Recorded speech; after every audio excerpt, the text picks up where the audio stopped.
The solution to your team's productivity problems might have been invented in the 1940s in a Japanese supermarket.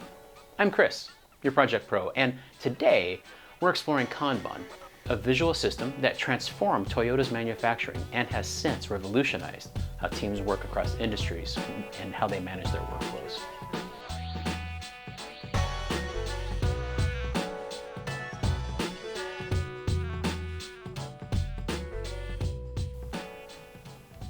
Hey, welcome back. For our newcomers, we're all about making project management click.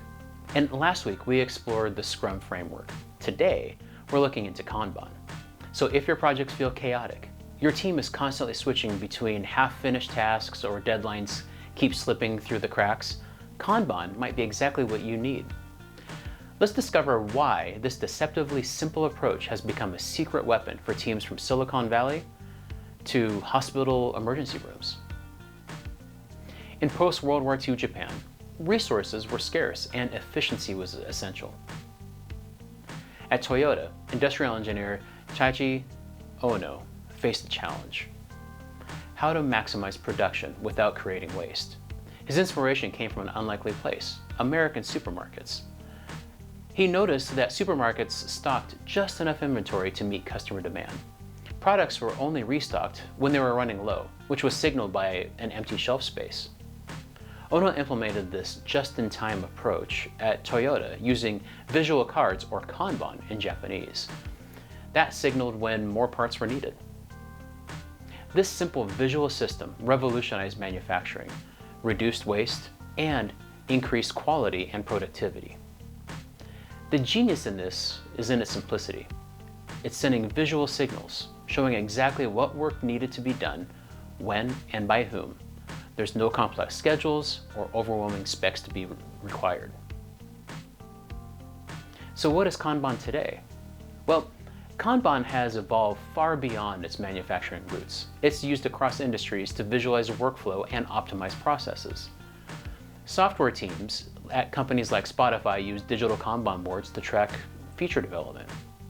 Hospital emergency departments in Seattle reduced patient wait times by 25% using Kanban to manage patient inflow. Legal teams at firms like Allen & Overy visualize case progression and balance attorney workloads.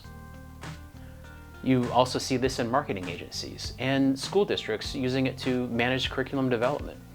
But at its core, Kanban remains a visual system, typically organized in columns representing workflow stages. Now, the most basic Kanban board has 3 columns: To Do, which is all the work waiting to be done; In Progress, which is all the work currently being done; and then Done, all the work that's finished.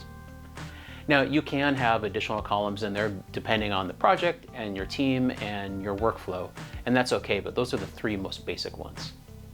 Now, tasks move across these columns as they progress.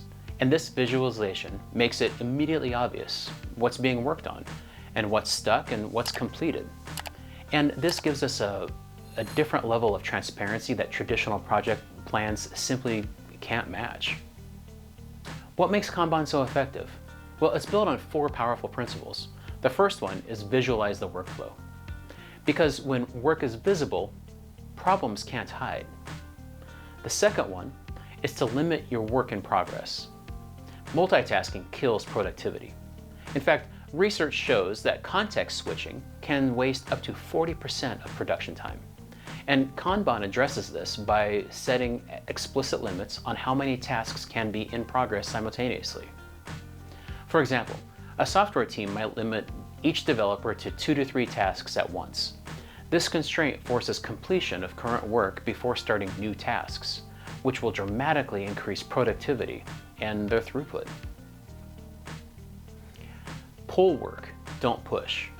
In traditional systems, work is assigned or pushed onto other people, regardless of their capacity. Kanban reverses it with a pull system where team members take on new work only when they have capacity to do so. The fourth one is to focus on continuous improvement. Kanban makes problems visible so they can be solved. Teams regularly review their workflow to identify bottlenecks and implement improvements. Kanban's popularity comes from its flexibility and simplicity. Unlike more prescriptive methods, Kanban doesn't require reorganizing your team. It can be implemented gradually. It works alongside existing processes. It also adapts to your specific needs.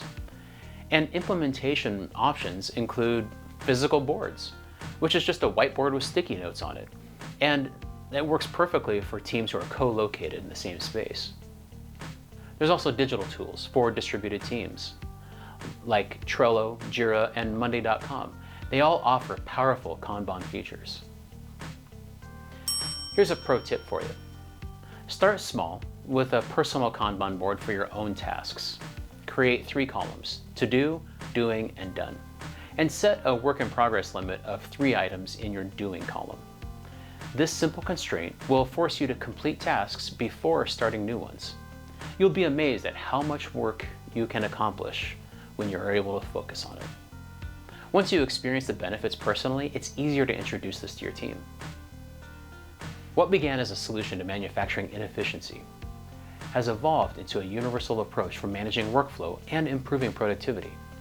Kanban's power lies in making work visible, limiting multitasking, implementing pull systems, and fostering continuous improvement. So whether you're managing a complex project, running a busy household, or simply trying to organize your personal workload, Kanban provides a visual framework that cuts through chaos and creates clarity. Next week, we'll explore the hybrid project management concept, where this combines the best of Agile and traditional approaches for maximum impact.